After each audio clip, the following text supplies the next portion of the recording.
E, portanto, quais são as especificidades do metaverso que vão impactar no nosso, né, no storytelling de maneira geral? São 6, tá? Que eu queria passar uma para a gente poder refletir sobre isso.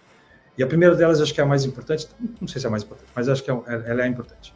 Metaverso não tem frame, é um ambiente, diferente da maneira como a gente tem consumido histórias até hoje. Então, e eu acho muito bacana quando a gente para pensar que tudo que a gente vê tem borda. Uma pintura tem borda, o cinema tem borda, você tem um limite da tela, o teatro tem borda, que é o proscênio, né? O iPad, o telefone, obviamente o smartphone, o livro tem borda, o relógio tem borda, e obviamente a nossa tela tem borda. Né? Mas o metaverso não tem borda. Eu adoro essa frase, essa sacada, porque isso muda a relação que a gente tem com os limites da história. Eu vou fazer uma camiseta com essa frase, com essa figura aqui. O metaverso está no nosso entorno. Não existe limite para ele. Né? Está em todos os lugares. Então, o que significa que isso aqui, um curso que eu fiz com o Fábio Hofnick, o @Hofnick, que falando sobre storytelling para a realidade virtual, que era esse o tema, e foi ali que a gente aprendeu, então, a planejar um pouco dessas histórias, partindo da premissa de que elas seriam vividas fisicamente, seriam vividas nesse espaço que não tem frente nem verso, ele é um espaço que tem que considerar o entorno dessa pessoa, né? Aqui com os graus todos no primeiro momento, mas o fato concreto é que esse sujeito pode ir para qualquer lugar a qualquer momento. Né? O metaverso não é linear, esse é o ponto número 2, ele é multidimensional. As histórias vão se sobrepor em tempo e espaço. O que significa isso? Significa que a gente vinha de uma tradição de contar histórias que vem do ato 1, ato 2, ato 3, como eu mesmo ensino para vocês, aristotelicamente falando. Né? Aristóteles é que criou essa estrutura. E os filmes, os roteiros que a gente escreve, eles trazem justamente essa coisa que é linear, que vai acontecer na primeira vez, que vai acontecer na segunda. Eventualmente eu posso até trocar a ordem, mas o fato é que eu vejo uma coisa depois da outra. Né? Então isso, essa forma de contar e de escrever histórias, ela já não funciona mais. E é lógico que a gente sabe que quando a gente pensa em games, isso já acontece há muito tempo. Os games são metaversos e eles foram pensados a partir dessa lógica de não linearidade. A questão é assim, e aqui são formas de você desenhar, isso aqui são ferramentas para você escrever roteiros para games que passam a ser importantes agora para a gente poder escrever roteiros para outros tipos de história, porque não necessariamente eu vou contar uma história no metaverso e essa história vai ser um game, ela vai ter uma lógica de game. Mas eu preciso entender como é que isso funciona para poder fazer a minha história ficar minimamente interessante, ser engajadora e que as pessoas se relacionem com ela. Então, esse conceito de não linearidade, ele faz parte intrínseca desse novo momento que a gente vive quando a gente pensa em metaverso. Tá? Então, isso é muito bacana. Terceiro, que também não acontece no cinema, no livro, não tal, o metaverso ele é interativo. A história só acontece com a participação das pessoas. Não dá para você simplesmente escrever alguma coisa e ela ficar parada lá. Se as pessoas não se envolvem, aquilo não acontece, a história não acontece. Esse cara, o John Booker, ele é autor de um livro que foi uma das referências que eu usei para poder entender um pouco mais sobre realidade virtual, um livro que eu já li há algum tempo e agora passou a ser importante como referência. Vou mostrar daqui a pouco. E ele tem essa frase no livro dele que é: elementos ativos da história são, frequentemente, aquilo que mantém a audiência engajada. Ou seja, se alguma coisa está passiva, está parada, isso tende a não engajar as pessoas que estão dentro daquele universo. Esse aqui é o livro dele, que chama Storytelling for Virtual Reality, que é muito bacana, porque além dele trazer um pouco dessas reflexões, essa da borda vem desse livro, o foco, uma série de outras questões que ele vai comparando com as outras formas da gente contar histórias. Ele também traz alguns cases, alguns casos de estudo e algumas pessoas que estão ativas dentro desse processo de construir histórias em realidades imersivas. Número 4, o metaverso traz liberdade, porque as pessoas é que decidem. E aqui, quando a gente pensa em formas de direcionar um pouco a nossa história, o som passa a ser um elemento narrativo importante, né? Porque na medida em que eu posso ir para qualquer lugar, qual é a forma de eu chamar a atenção desse usuário, se eu quero conduzir minimamente para onde ele vai dentro desse metaverso? O som. Alguma coisa toca nesse lado, algum barulho daquele lado, e faz com que, eventualmente, eu me vire para lá para entender o que está acontecendo naquele espaço. Então, essa liberdade, ela faz parte também desses universos imersivos. E tem uma autora que escreve sobre isso já há algum tempo, que chama Janet Murray, e ela tem um livro que eu vou mostrar daqui a pouquinho, que é o Hamlet no Holodeck, e ela fala isso, ela fala que, finalmente, toda tecnologia bem sucedida para contar histórias torna-se transparente. Deixamos de ter consciência do meio e não enxergamos mais a impressão ou o filme, mas apenas o poder da própria história. Então é muito legal quando a gente para refletir isso. Na medida que coloca os óculos, que não tem borda, não existe mais aquilo que começou a história, aquilo terminou a história. Não, eu estou dentro da história. Ela é transparente para mim. Ela passa, passa a fazer parte desse universo como um todo. Esse é o livro que ela escreveu, se chama Hamlet on Holodeck. Os trackers de plantão vão saber o que é Holodeck, que é a plataforma onde as coisas aconteciam, essas realidades alternativas aconteciam na Star Trek. E é muito bacana, ela traz essa reflexão mesmo. Como é que seria Shakespeare? Como é o drama? Como é a dramaturgia? Como é escrever histórias que vão se passar dentro desse ambiente virtual, imersivo? Então é uma reflexão muito bacana que ela traz. E por outro lado, né, e acho que aqui eu peguei isso, eu cruzei com esse post hoje desse perfil que chama Caixa de Saída, que é bem bacana, super poético. E eu adorei essa coisa que tem a ver com essa nossa conversa. Talvez o desenho do mapa se faça a cada passo que a gente dá. E aqui acho que isso ilustra um pouco esse ambiente. As coisas não estão pré-definidas. Nós, como contadores de história, vamos precisar definir algumas coisas, mas não necessariamente todos os caminhos. O mapa, de verdade, ele vai se formando a cada passo que essas pessoas, que nós, enquanto atores e protagonistas desses universos, a gente vai dando. Então, achei bacana, acho que tinha a ver. Quinto, metaverso não tem controle, então é preciso criar um mundo, né, e desenhar as regras desse mundo, que a gente chama, dentro desse escrita narrativa de Story World, né?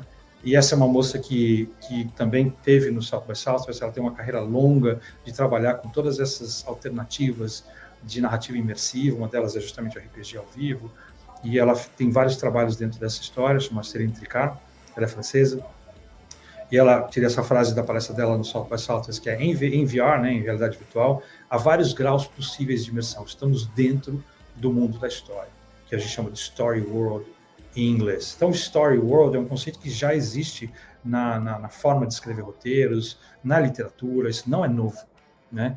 Então, a gente pode dividir, mas a gente pode dividir agora, nesse momento, do ponto de vista conceitual e do ponto de vista operacional, quando a gente pensa em metaverso. Do ponto de vista conceitual, como eu digo, esse é o John Truby, ele é um dos autores que tem um manual de como se escrever histórias, roteiros, etc. e tal. Ele vem muito do cinema. E acho legal quando ele tem um capítulo bem detalhado sobre Story World, sobre o mundo da história no livro dele. E essa frase que eu puxei dali, que é o que realmente impacta a audiência é o mundo da história. Uma complexa e detalhada rede onde cada elemento tem um significado.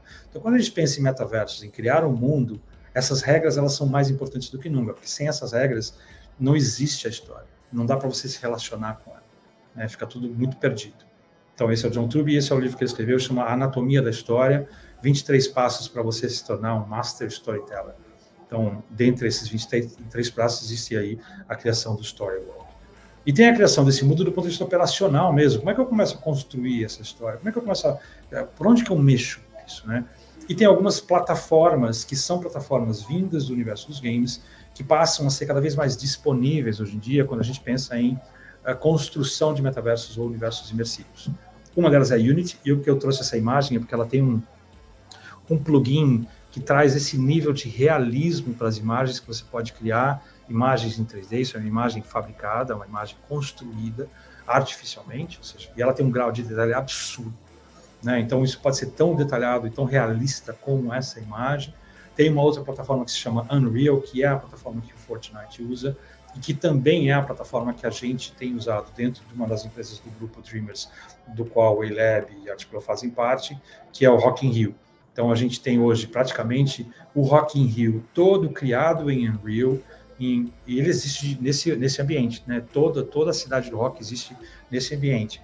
Vocês devem ter visto uma comunicação bastante intensa sobre o Rock in Rio nas últimas semanas, por conta da história da venda de ingressos.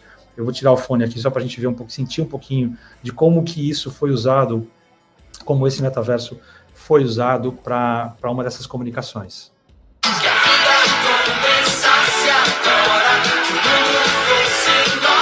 Então, isso que vocês estão vendo é totalmente construído em Unreal. A cidade do rock está toda lá, né? E aqui são as câmeras que vão passando pela cidade do Rio. A gente não parasse mais de se amar,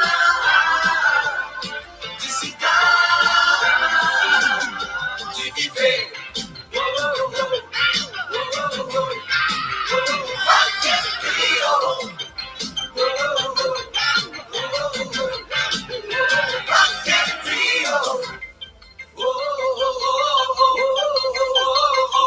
Rock and Rio,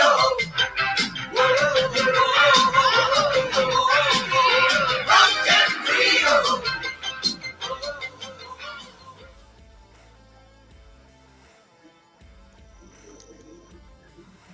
Então, esse é um outro vídeo que a gente fez com o lançamento de um musical que vai estar dentro do próprio Rock in Rio, também, que traz essa obsessão pelo realismo que traz essas imagens todas.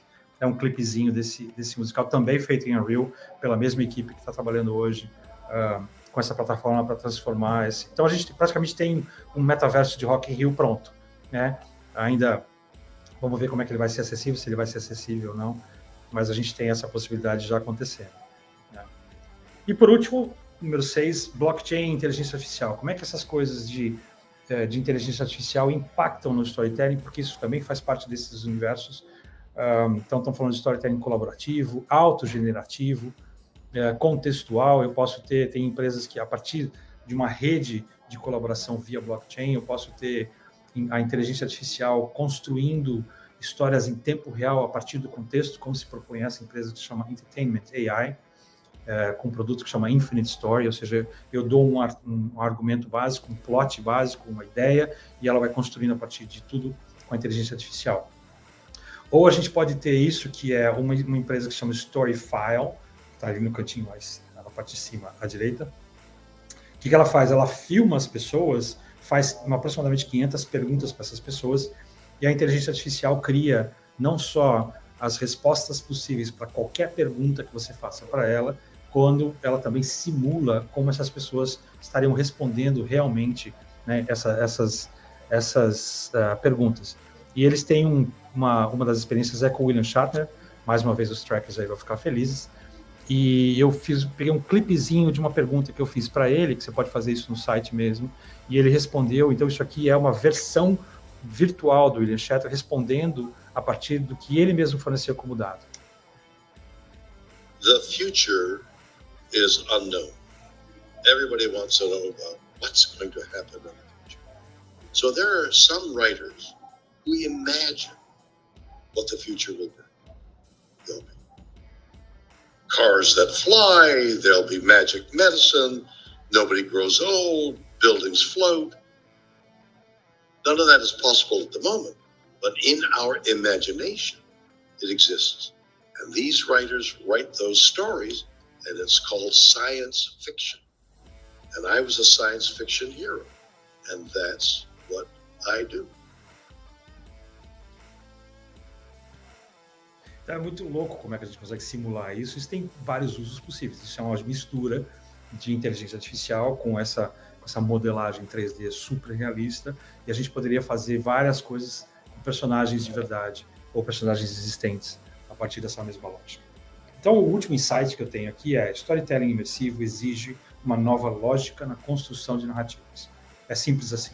Tem uma nova forma de construir essas histórias, que tem que levar em consideração todas essas questões que são intrínsecas desses novos mundos.